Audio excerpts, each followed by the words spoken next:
Welcome to Book Talk. Today, I am delighted to introduce you to my friend J'Nell, who writes the best suspense slash historical, primarily set around World War One, but it's kind of all in, I would say, that first half of the 21st century. And she brings a wonderful vitality to this time period because she has some experience with the military that she uses to pepper into that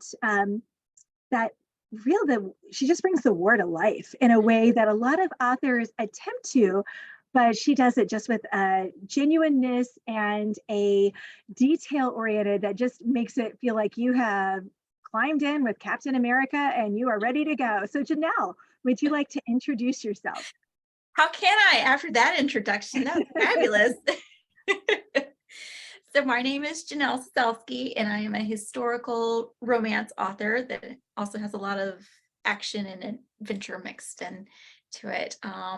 My latest book, The Brilliance of Stars, just came out in November, and I think it's my sixth book. I lost count. You can lose track. You tend to, and then I'd have to go over there and count, but it's somewhere in that order. So that's me. Yeah, and we were just talking about, I loved Brilliance of Stars. And I think one of the reasons I loved it is because it reminded me of the Marvel universe, especially surrounding Captain America. And as we were chatting, you're like, yep, that's exactly what I was going for. So tell me, how did you get that idea? So a couple of summers ago, I was watching the Marvel marathon that they always have on TV. In particular, the Captain America. I always liked him because it's set during the 40s. And, I love that historical aspect to it. And then I started really noticing his friend, Bucky Barnes, in it. And his storyline, especially through the trilogy as he becomes the Winter Soldier, that really grabbed my attention. And I thought, what would happen if the Winter Soldier fell in love? And so that became my whole premise for this story, and exploring what that would look like, if you're married to this crazy assassin. And so I made this whole story about it I call it like my Avengers meets Indiana Jones mashup with a lot of romance. And so it's got like secret societies and assassins and folklore, even some Dracula kind of mythology type stuff in there, and of course a lot of romance. So it's a little different from my other stories because it has more that adventure feel to it, but it's still very similar to them, I think. And I think that's why I absolutely loved it. I mean, I would almost use the word I adored it. And I just kind of sat down and I inhaled it because I love Captain America. He's probably my favorite, other than maybe Black Widow, Marvel character, just because there's the truth, justice, the American way, and he's stand-up character. Love Bucky Barnes, the friendship, all of that. And there really is this kind of cast of characters around Captain America. And so you really have captured that. And that's really kind of about the time period we met, is when you were pitching this story, and it was right before COVID. You were starting to take off with Thomas Nelson, and just really kind of at a pivot point in your career. Why did you decide that this is that time period that was going to be what you were going to write about? Because there are lots of them you could have picked. I could have. So when you're in the industry, you know that certain eras are more popular than others. Like, for some reason, ancient Rome just does not sell as well as World War II does. And that's just something you have to deal with as a historical writer. But luckily, I've always really enjoyed the first half of the 21st century or 20th century. And so I kind of started with World War II, because I grew up watching like old black and white movies that were always set in the 40s. And I just love that time period because I love the dresses and the red lipstick and the music and all of that stuff. And then Downton Abbey came out, and I thought, what is this time period? What's happening here with this? And why has nobody talked about the Great War, especially here in America, because we didn't join it until last year. And so I started looking more into that time period and fell in love with it. and it wasn't as saturated as World War II stories are. And so I thought this will be a great place for me to dive into these stories that haven't been told before from this time period. And so I've kind of established myself in the Great War, which I like. So Yeah, and there are so many untold stories. And like you said, the United States got in relatively late to yeah, the, I hate to say party, but to the war. But it had been going for years and years in Europe. And I remember when it clicked for me, and I love history. I'm a huge history buff, but it took a while for it to click that it was the people who fought in World War I were the parents of yeah, the young men who fought in World War II. I mean, it was that tight of a time frame. And so much of what happened immediately after World War I led directly to the events that created World War II. And so they're very closely tied, but we don't always see it that way. So there's a need to understand both of those wars and the history that went into them. So when you're looking at that time period and you're looking for the stories that kind of hook you, because you have to love the story that you're going to be writing about for at least 2 years, from yeah, idea all the way yeah, through to talking about it to people like me. Because we were even talking about, sometimes you have to go, okay, what was that book? What was this yeah, book about? Who were the yeah. characters in it? Because it's such a long process from coming up with the idea to marketing it. How do you figure out which is the one that you're like, that's it? That's one I can be passionate about for a couple of years. I think so far in my publishing journey, I've Mhm. been able to pretty much write the story that attracted me the most. My editor has been very like, okay, let's do that. I hear a lot of authors don't have that. They kind of have to go where the sales are, and their agents kind of direct them into what kind of story that they're telling. But I've been very fortunate to tell the ones that interest me. Mhm. And usually I'm watching a movie or I read a little something when I'm doing research for another book, Mhm. and it'll just, I just want to learn more about that. I want to explore that idea, that topic. And because when I started writing The Brilliance of Stars, we went into lockdown. That's when it happened. This is my COVID book, right? We all have one as the COVID book. Um, but right before that, I had been writing another book. And that's when I had come across the Captain America marathon. And so that idea for this book was triggered while I was writing another book. And so you're always in like this wheel of writing while thinking about something else. And usually they fall into the themes of some kind of loyalty or patriotism, or doing what needs to be done, just people standing up and becoming the best versions of humanity that we want to see in people. And those are the types of stories that really attract me, especially in this particular one, The Brilliance of Stars. Yeah, and that definitely shines through. So as you're doing this research, what's one of the weirdest things or facts that you've uncovered that you're like, nope, can't put that in a book? Oh, I always come up with some really, really good historical tidbits, and then sometimes I'll get off on a tangent while I'm writing them. Like I came across the origins of mascara in this one, and I think I wrote like 2 paragraphs worth of the origins of where it came from and how it came to be popular and stuff. And my editor said, "This is fascinating, but you need to cut it." That's Like, a Facebook post. It's not part of the book. yes, she said, a sentence, maybe 2, but then we need to move on with the plot. And I was like, but it's so interesting. And then this one, it talks about these different societies and the history of Vlad the Impaler, which kind of sparked the Dracula um, mythology and stuff. And so it was really cool to learn all about that and trying to piece together the actual man with what we now think of as Dracula. So that was really cool. I do try to put in as much as possible. So until my editor says it's too much. I think that's always the challenge because as people who love history, it's Mhm. real easy just to keep researching and researching Yeah. and researching, and then it's fascinating. Yeah. And so I always have to remind myself, this is not nonfiction. This is not nonfiction. Yeah. This is story driven. Yeah. Uh, like the books I've been writing have all this art history and art threads and all that. And I've got Mhm. stacks of books I've been reading. And I want to put it all in there. I have to be Yeah. like, nope, it's fascinating to me.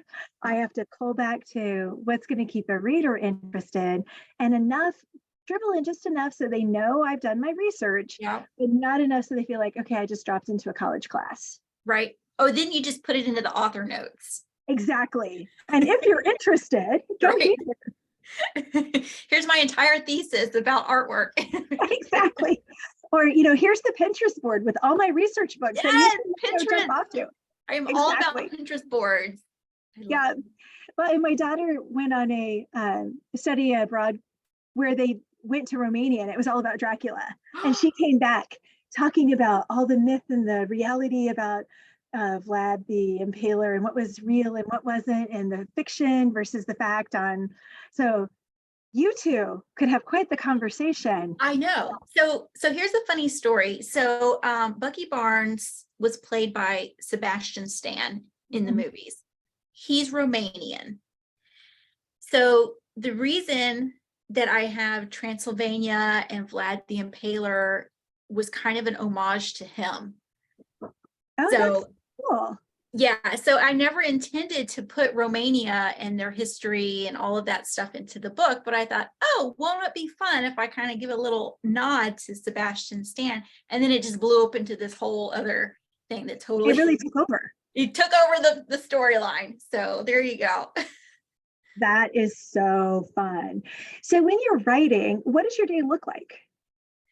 Well, I get up and then I get my daughter off to school at around 9 o'clock, and then I will do whatever errands that I need to get done.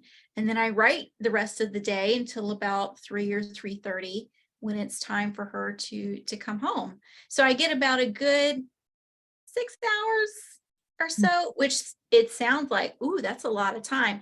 But then when you factor in like Soda Crush and cruising Pinterest and all those things we do to avoid thinking of hard problems in our plot, the day can go by pretty quickly. But I'm Things like very, this. I know, I'm very thankful that I'm able to stay home and write full time instead of having to cram in it at night, because I know a lot of authors don't have my opportunity. So I try to not take advantage or take for granted, Mhm. being at home. So Yeah. No, that's great. And I found, it depends on the season of life that my kids are in yeah, too, especially when I have a full-time job plus writing. I have to adjust when I'm writing and how fast I'm writing and how it fits into the day around the yeah. rhythm of my kids. Yes, because whenever she's home from from Yeah. summer break, I can't write. I can't. I have to put aside my big projects and then kind of pull out those fun little novella ideas that are fun just for me, just to give myself something to work on, because I can't concentrate when she's here at home. Yeah. And which is kind of a bummer, because I want to keep working on my projects, but that's just how it is when you're a parent. You just have to adjust to it. Like when she was a little kid, in when she was still at home and stuff, I would have to write during nap time, which was like 2 hours, and that's all I got. So Yeah. A lot of people started that way. A mhm, lot of people did. And it works. It definitely works. So yeah, now, are you a plotter or a pantser? plotter. I was going to say, you sound like a plotter to me. I You am and a plotter. Sunday with link arms. Yep. Yeah. That's how I live my whole life. I love plans. I love a routine. And if anything gets thrown off, like I just can't function for the rest of the day. So of course, when it comes to stories, I want to know what's going on. But I don't plot every tiny little detail. I Mhm. do like the main points that I know I want to hit. And then I kind of leave it a little, loose, depending on how I want to get there. So there is some room for surprise, which a lot of times that's where you get some of the most interesting dialogue or plot threads weaving in when you're just like, oh, I didn't know that I could do that. Oh, let me just talk about that for a little bit, which can't happen if you've got everything so planned down. So that's Let's see where this is going to go. I didn't see that one coming. right. And I think Yeah. it can make your story much more interesting and richer because they come organically Yeah. as you're writing it. So Yeah. But it still keeps you, I've found having a loose outline helps it, you don't waste as much time because you've got a general idea, but then having the flexibility to go, oh, that's where the characters want to go, or oh, I just saw this and I hadn't thought of that before, but now it's making sense and that's organic. yeah. And so not being rigid, but not being so loosey goosey. Yeah. Because if it's too loose, then I feel like I waste a lot of time Yeah. going back and fixing it. Yeah. Or I don't feel safe. Maybe that's not the right Yeah. word, but I feel like, ooh, this is making me uncomfortable, not knowing where I'm going. So Yeah. Yeah. And then we've got friends like Colleen who are like, let's go. And then she turns in this beautiful book. And I'm like, I don't know how you do it. no, I that don't makes know me how. break out into a sweat just thinking about that. Exactly. And yet she does it beautifully. And I'm like, how? How? So would you and your main character get along? I so in Mhm. this one, not in all of them, um, but in this one, her name is Ivy, and she's an orphan, and she loves books, and she just loves getting lost into stories, which like, hey, I like that. And she's also has a habit of collecting like a lot of useless historical knowledge, and Yeah. I do too. Stuff that people like, I don't care to know that, but it's fascinating. You should know. Like my husband calls me the tour guide whenever we go anywhere because I always research wherever it is we're going. And then when we get there and be like, well, did you know in 1700 this and this happened? And so I feel like in that way I can relate to Ivy and we can discuss historical tidbits that nobody else cares about. And that's where it was a fun juxtaposition of the characters because Jack was all in his body and she was all in her head. Mm-hmm. And then you kind of put the two together and you had like this full person. Yep. And so it was kind of a fun, and I know it was probably intentional, but you put the two together and you had like this whole superhero, whereas Mm-hmm. individually you didn't have a full person. And so that was kind Right. of fun. Right. I think that's good when you're writing these characters, like they're boring if they're good at everything. Exactly. So she comes in and there's a scene where they're kind of sparring and he's besting her and he's like, you're never going to be able to beat me. I'm always going to be stronger than you. So you're going to have to use what you have. And so in that moment, she realizes, well, I'm never going to have the physicality that he does, but I can do something else to beat him. And she does. And I think that makes much more interesting characters when you can use their weaknesses and strengths and play them off of each other. Absolutely. Yeah. And it was fun as a reader because I'm always analyzing, going, okay, what's the author doing? How's this working? How's it not? And you could definitely see that coming out Yeah. in the two of them, especially in this kind of superhero-esque type of action book. And so it Mhm. was very, very fun to watch that kind of play out. So when you think about, you've got these books, you're writing them, and then you turn them in. Do you celebrate or do you just turn to the next one? I sort of celebrate for like a day. I'll Yeah. just, oh, thank goodness it's over. Type the end, it's off finally, because you've been working with this book, like you said, for 2 years and it's exhausting and you kind of Mhm. hate it by the end. So I'll give myself a day to kind of relax and just appreciate the fact that I finished it, but then I'll get right back to work. I mean, I love writing. I love doing this. It's not a chore to me. There are some days where it's kind of a slog, but this is what I want to be doing. So either I can start writing again or I'll get back into research for the new book or whatever it is. But I don't take a big break between books. I want to get right into Yeah. the next one. But and I think that most of us that I ask that question to, we kind of are the same way. We're like, it's the reward is almost getting to start the next one. And so Yeah. then you get to go to the next set of characters and the next plot and explore what the Yes. next one's going to be. And Yeah, so it's like it's a kind of fun. reward. You're Yeah, trying to hurry up and get to the finish line so for the reward of starting the new one. which is kind of interesting because those people are like, "Aren't you like, yay?" I'm like, "No, not really." I mean, a little bit, but Yeah. So let's get to the next one. yeah. So this was so much fun. So where can people find your books? Where can Are they, we done already? yeah, where can That they find Jack and Ivy for themselves? that was so fast. So, the best place to find me is on my website, so J'NellCiesielski.com. It's got all the links to my social media stuff. You can sign up for my newsletter where I talk about hopefully only good stuff, giveaways and events and little bits of history in there if you want them. So that's the best place. And if you love the Marvel movies, if you love history, if you love a really great romance, then you definitely want to check out Janelle's books because they are fantastic. And I love them when I just want to get lost in a world and with great characters. Yeah. So thank you so much for joining me. It was so great to get to introduce my listeners to you and your books. Yeah, thank you for having me. It's so good to see you again too. Yeah, so good.